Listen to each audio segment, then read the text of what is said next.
Welcome everybody to Samasta TV, and we're here with Ann Taylor, RN BSN. She's the CEO and founder of Scandic Health. Scandic Health is actually a company that promotes a calmer sound environment in healthcare by utilizing the evidence-based music cure, music as medicine, and she uses her platform to advocate for mental health. I am so glad to be here with you here, Ann. How are you doing? I'm doing great. Thank you so much for having me. Awesome. And tell us a little bit about yourself. Sure. I grew up in Denmark. I took my nursing education in Denmark and I came to the US in '99. I met my American husband and that's why I came here. I started working in nursing right away and have experience from anywhere from pre-op to post-op, same-day surgery. Spent lots of years at a med-surg unit and a little bit of behavioral health, some home health care and things like that. And then what really brought it around for me was that in 2011, my at that time 9-year-old daughter got really, really ill with depression and anxiety. And just as with anything, when one family member in your family gets ill, it affects everybody because we are one big cohesiveness, right? And as she came out of the hospital, I realized that I had to take a break from my work because our whole family had to recover. And part of this recovery was my mom came from Denmark to visit us, and she introduced me to music cure, music as medicine. And we started playing it in our house. And by the time that I started returning back to work, I started playing it for my patients. And I very fast started seeing the same kind of calmness that I saw happening in our house with everybody that was in the room started happening with my patients too. And then one thing led to the other, and I started using it with more and more patients. And some of them started saying, "Where's the Danish nurse with her music?" And they were asking about it and wanted it more. And this was a wide variety of patients, but the most important thing that you have to remember is that anybody that's in the hospital, and it doesn't matter what the disease is, they're at their most vulnerable time in their lives. They're anxious, they're worried, they're probably in pain, they haven't slept good. There's a lot of factors that really that plays in here. So I started seeing that, and as we were recovering in our family, and we constantly used music cure and we brought it with us wherever we went, I started thinking, how can I share this? And the further we went in our recovery, I started meeting other family members that also had mental health struggles, challenges, and illnesses in their close family. And of course, for me and my husband, we started seeking out other parents, because when your child is so young, you need to start to meet other parents that are going through some similar journeys. And as we were on this journey, we started realizing how much stigma that was connected with mental illness at the same time. And I wanted to share with them also what we had found out happening with music cure in our house. And the combination of everything actually made me start Scandic Health, because I needed a platform where I could share the message of our family's journey and recovery, but also share the message of music cure. And so what I started doing was that I actually quit my job, started Scandic Health, and that's nearly like 2 years ago. So it's been a long journey. Wow, that is a crazy, amazing, and packed story that you just gave us the short version of. Yeah. And yeah, and then what is it that you want to accomplish?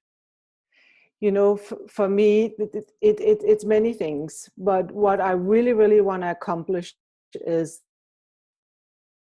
that I want the message of what music can do for you in the healing, in the recovery period. And again, it doesn't matter what it is. The thing is, the way our body are, the synergy that we have, the mind, body, and soul, everything goes together. So it's so important not just to symptom treat, but to treat the whole body and to treat the whole human. And one of the things that's puts music cure so separate from other music that's out there, there's so much lovely, relaxing music out there that's great, and it can be used in many different venues. But music cure, music as medicine, is designed to directly impact healthcare. For the last 18 years, scientists throughout the world, but mainly in Scandinavia, have worked together with the Danish composer and collaborated together, a very unique collaboration between the arts and medicine, where they have designed MusiCure. What sets it apart, for traditionally, maybe if you listen to relaxing music, maybe you would listen to classical music, Mozart or Beethoven. They have very high variations that are very emotional for us. And when we are sitting at home and listening to classical music, it's lovely. It has these high variations. But when you're ill and when you're in the hospital and when you are extra sensitive, all your senses are highly alerted. So those high elevations actually sound a lot more stressful than they do to the relaxed ear. So for the patients, they need to be brought into a place where it's complete relaxation. So all of MusiCure's music plays around 60 to 80 beats per minute. That's your calming heart rate. So that's the heart, that's the core of the design of MusiCure. Wow.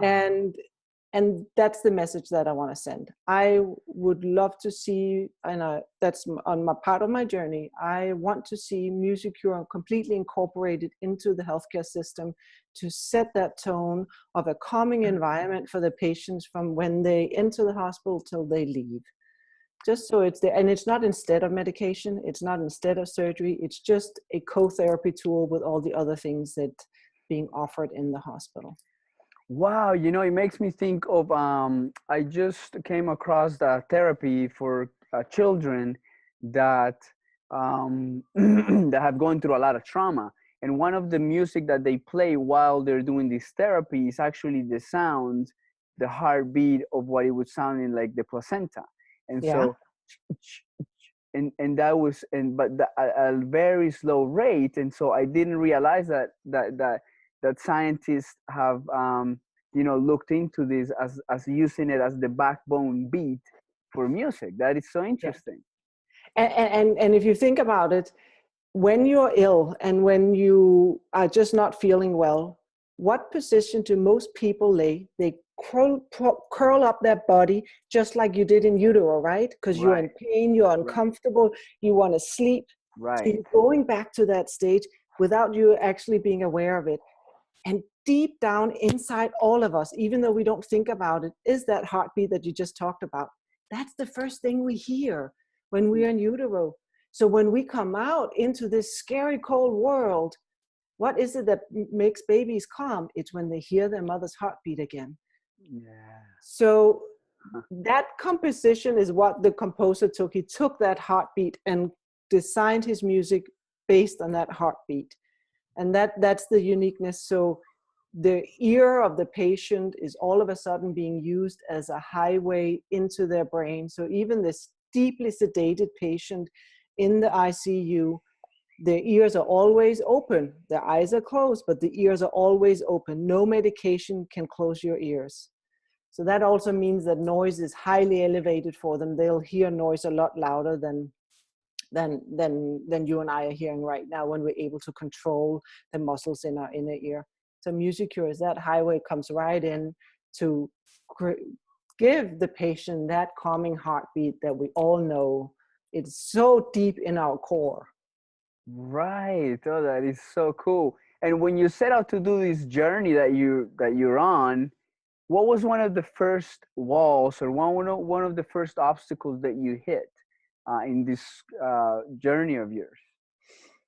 You know, I've been thinking about that because there's been many different obstacles. Obviously, I had never started a business before, but I think the biggest obstacle was myself.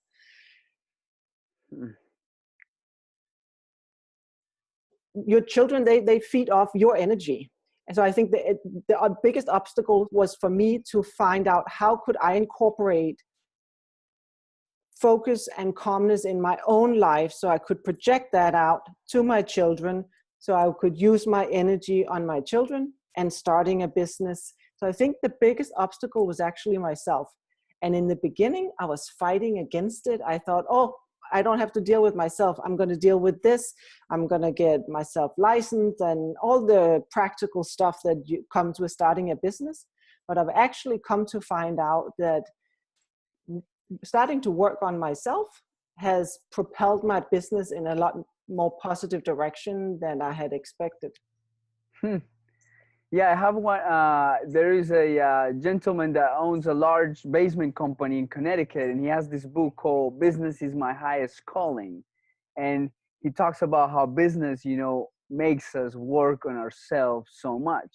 And when you say that Yeah. yourself was the obstacle, was it because anxious energy, or was it because you didn't believe in yourself at that time, or you didn't think that it was possible? What aspect of it was it?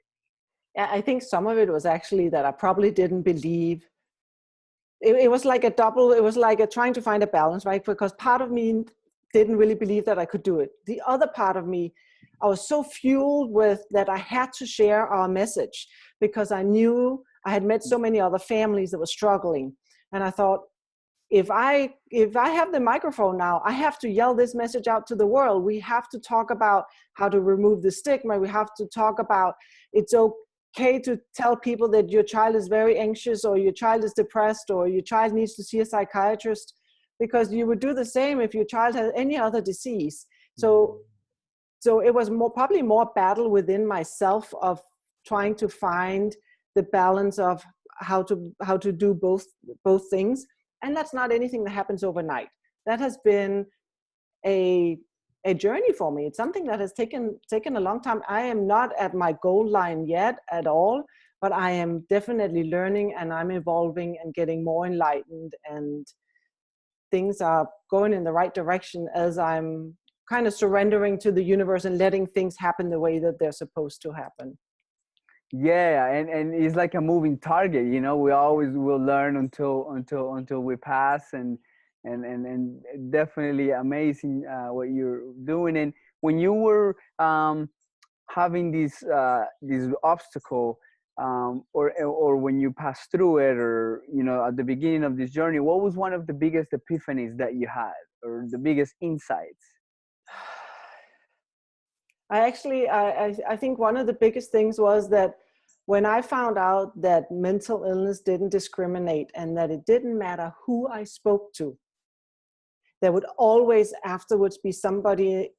But because mental illness is so covered with stigma, people didn't talk to me right away after I had given a speech or had been in a group of people. There would always be one or two people afterwards that would come up to me and say, "Thank you so much. Can I tell you about my child? Can I tell you about my husband?" And it's these deep, authentic conversations you have with another human being who pours their heart out and shows their own vulnerability after I had shown my vulnerability. That's when I really realized that I was on the right track, because it happened, and still to this day, it happens every single time that I have this conversation. So I know that I am going the right direction. But I think that's when I really realized that it was so important that I continued. So if I had gotten a little discouraged in the beginning, because it can be discouraging doing a 180 career-wise, meeting other families, meeting other people, telling me when they told me their stories, that I think really was my epiphany. Wow, of how valuable it is and how helpful it Yeah. was for people. Yeah. Wow. And when you had that, then what was your plan? What was the plan that you set out to do at that time? You know what? It just really fueled my passion. It's kind of like, I think we all have a invisible backpack that we go through life, and different things comes into our backpack, and then sometimes we feel we don't have the correct tools, and then you can reach in your backpack and you actually find out that you have a tool to handle X, Y, and Z situation that comes in front of you. But as I tried to make a plan, of course, when I started, I made a business plan, but I really just put one foot in front of the other and checked in with myself, what feels right to me. Sometimes I have veered to the right or to the left, and I just kind of remind myself, stay in your lane. What is it that I want to do? What's my message? I want to bring Music Cure to hospitals. I want to bring it to the people that need it. I want to use the platform to talk about mental health awareness. So I just kind of put one foot in front of the other, and every time when I talk to people, that's what fuels me, and then it kind of reignites it and tells me that I am on the right path. Yeah, absolutely. And when you're talking about this, it makes me think of like uh, that. All of us have probably like felt a song so deeply, when we hear. And so yeah, the effects of music, and of course I mean, it's an amazing track that you're on, sharing with all of us, and mental health, all music. And when you started this plan, what was when you started, say, the business plan and everything, what was one of the biggest obstacles that you encounter, or the first obstacles uh, that you remember the most when you started this business? And So I think one of the obstacles was that this is the first time that music as medicine is being introduced to the American market. And anybody that starts a business will tell you how you can open the first couple of doors, mm-hmm. How you can get people to listen to you. And I'm a nurse, had lots of connections in healthcare, and as I think one of the obstacles was that there was a lot of closed doors. But as the time went by, I realized that the more conversations and relationships that I started getting with all different kinds of people within healthcare, and they started learning about my story and learning about the product MusiCure, then it slowly opened up doors. It's a huge business to try to put your foot in the door, and nothing changes overnight. And healthcare has their traditions, and so bringing in a new product, bringing a whole new product to market, and it's not everybody like you and me that understand and that know that music is going to help you. So that's another thing. The beauty and the uniqueness of MusiCure is the 18 years of research. So all the international documented and published research, it's all the proof is in the pudding. So all the proof is there, and that's actually what has helped me open up the doors in conversations with different healthcare leaders, is to prove the direct evidence is there that it works, and that it reduces your cortisol level and increases your oxytocin and reduces your anxiety and all those things. That's where the power is. So I think one of the biggest obstacles has definitely been to be able to open up the doors. Yeah, definitely. And tell me about, you just mentioned, so what are some of the results that you've seen, or in that are in the research? You mentioned oxytocin, you mentioned, tell us a little bit about that. That's pretty interesting. So what's really, really unique is what the composer did. So he composed all of MusiCure is composed like we talked about with that heartbeat, but then he started mixing in nature sounds too. And you will never hear in his compositions any piano. You won't hear these high elevations. So it's very neutral, very universal, mixed in with nature sounds.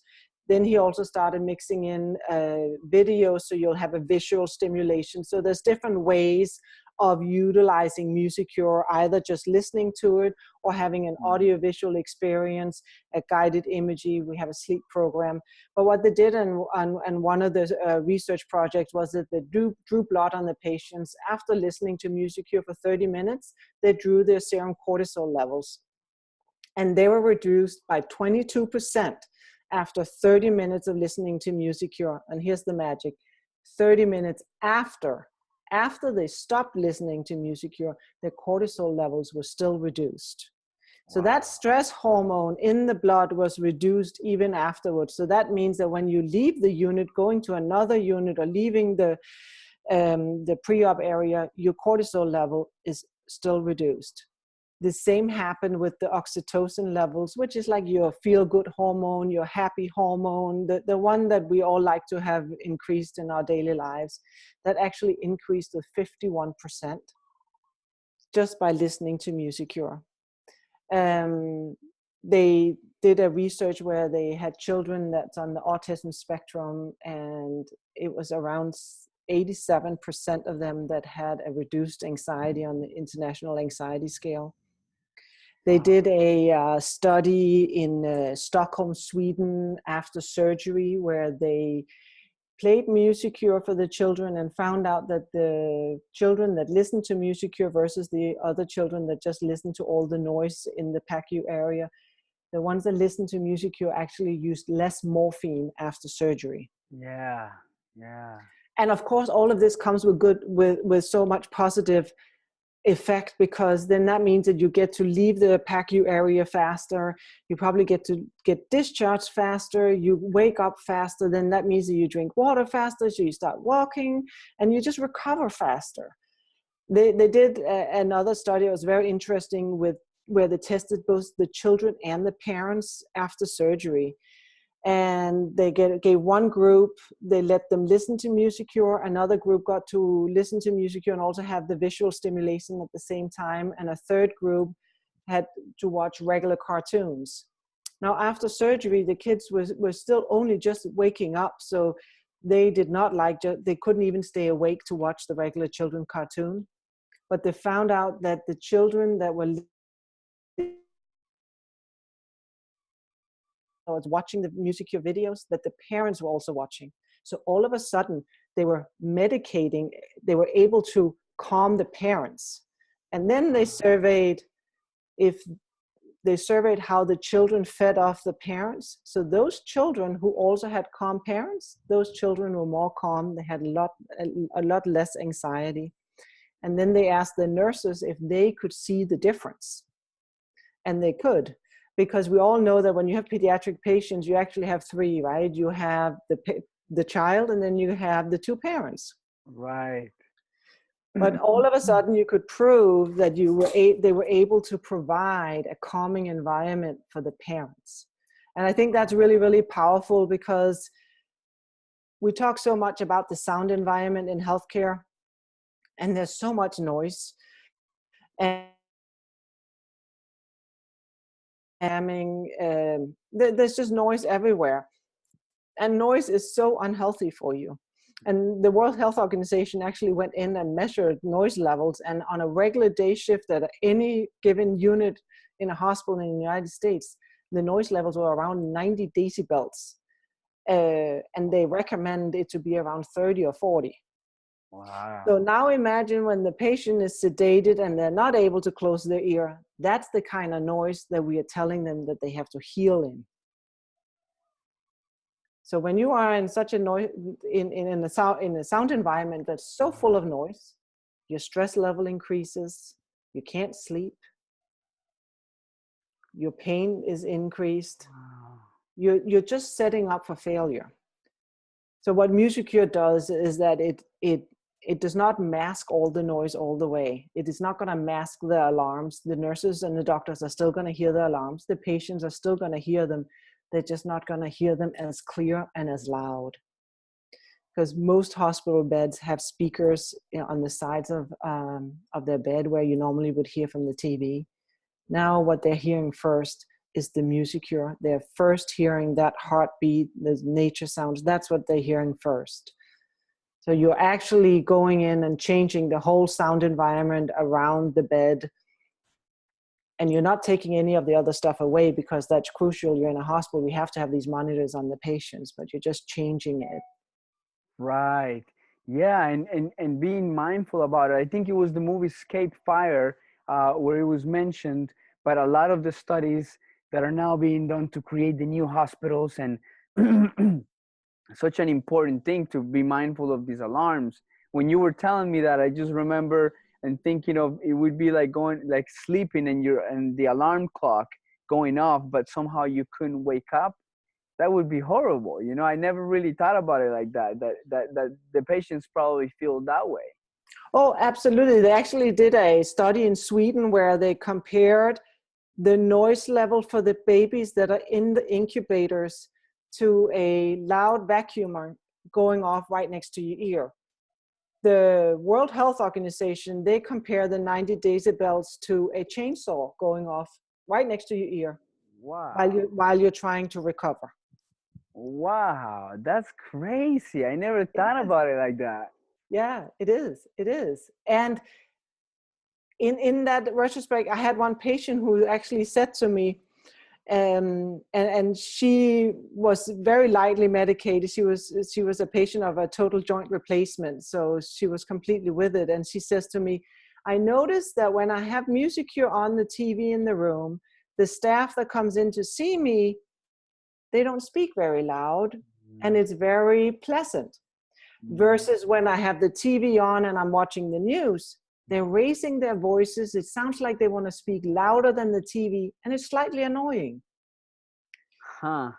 So what music here does in the sound environment, it cues you in right away. So it cues in the staff too. It cues in the family members. And it just sets a healing tone for everybody that's in the room. And I think that's really, really important, because patients feed off their family members too. We have all seen a worried family member at the bedside, where you nearly, as a nurse and a doctor, want to tell the family member, can you step outside for a little bit, because you are agitating the patient. Right. But what I'm doing is that we are actually providing the family member also with a calm environment.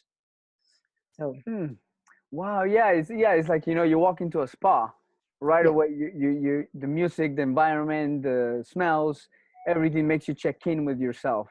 Yes. Okay, tone it down a little bit, or and that's interesting that it creates that effect, and that would be so beneficial for the patients to hearing that, to getting that feedback from the providers. One of our colleagues, she is a chef that specializes on taking care of the healthcare providers, and she just is such a big advocate for taking care of the healthcare providers. And this could be such a good way that that they get a little more relaxing environment when they walk into the patient's rooms too.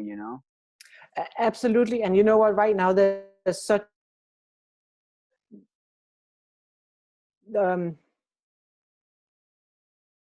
Mm-hmm. there's such a high increase, unfortunately, in physician and nurse suicides. Yeah. And that's is absolutely horrendous. The numbers are horrendous. The physician suicide is actually a lot higher than firemen and policemen, which normally were up on the top. But very sadly, it's actually the physicians that are number one. So we need to create something that's also for the staff. And that's the sound environment. Music here also goes into your lounge. My plan is that I would love for it to be a service that the staff in the hospital could bring with them home too, so they could also have a calmer mind at home. Now, when we know what the research shows, that you get a lower cortisol level, that's something.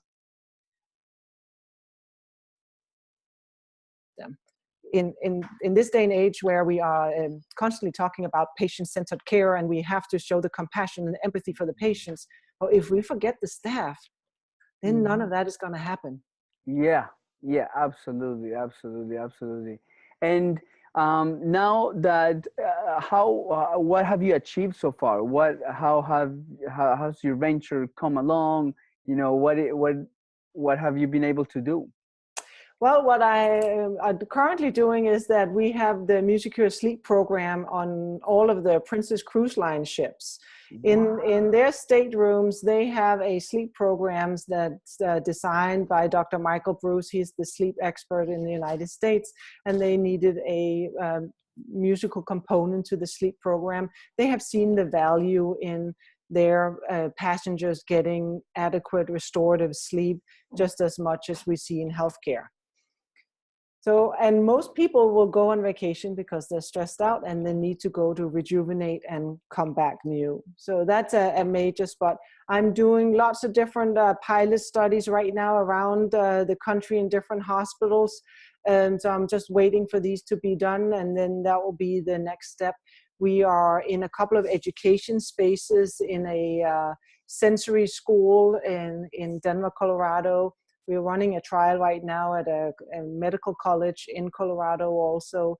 So MusiCure is very universal to be used in different places, not just necessarily in healthcare, also within education, in sensory rooms for children on the autism spectrum is a place where it's being used also. Wow, that's really cool. That's really cool. Yeah, because if you go, a lot of people go to a cruise and they come back and they're more tired than what they left, you know? Yeah. And so that's great that you're providing something to help them get more health, a better sleep. And so if we were to meet the end of before you went through all of this and starting your own company and doing these amazing projects all over the place, and the Anne now, how would she be different? I feel that I'm a very different person than I was. I'm not as uptight. I think, you know what, mental illness knocked me over. It pulled the rug underneath my foundation completely. Wow. And but I think that I needed that. Mm. I couldn't do this business. I hadn't sat down before and wanted to do a business, but when something like this majorly changes your whole perspective of life, and as a parent, you always want to take the illness away from your child. I was asking the universe, why don't you just give it to me? I'll take the pain. I'll take the frustration.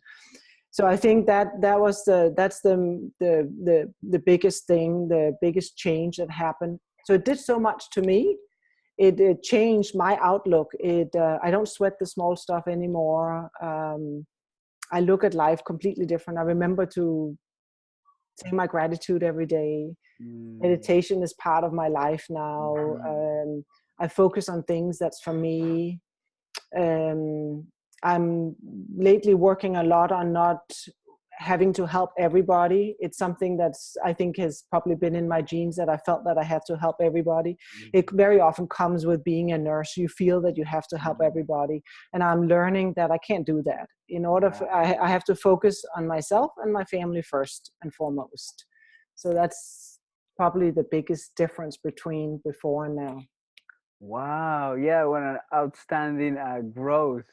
And if we were watching a movie about your life, at what point in the movie, we would be like, wow.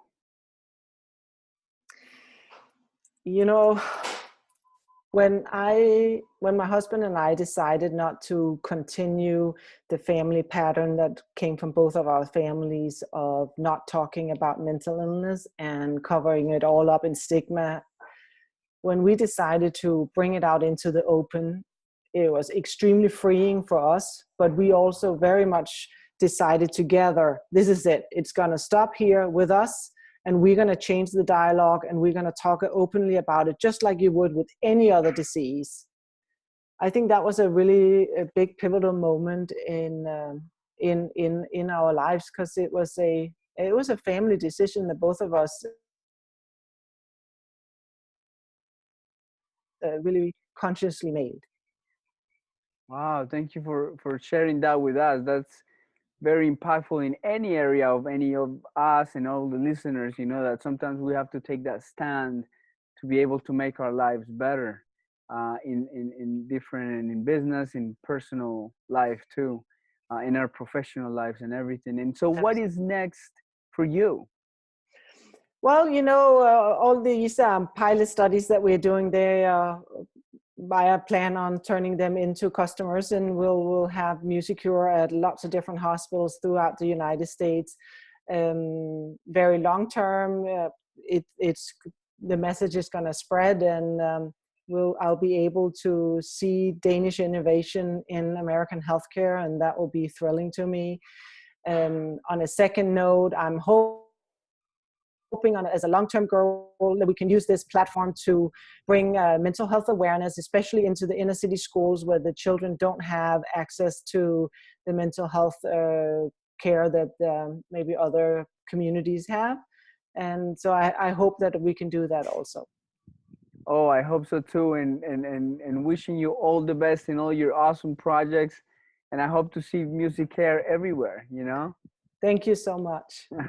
All right, and thank you so much for being with us. And until next time. Okay, bye-bye.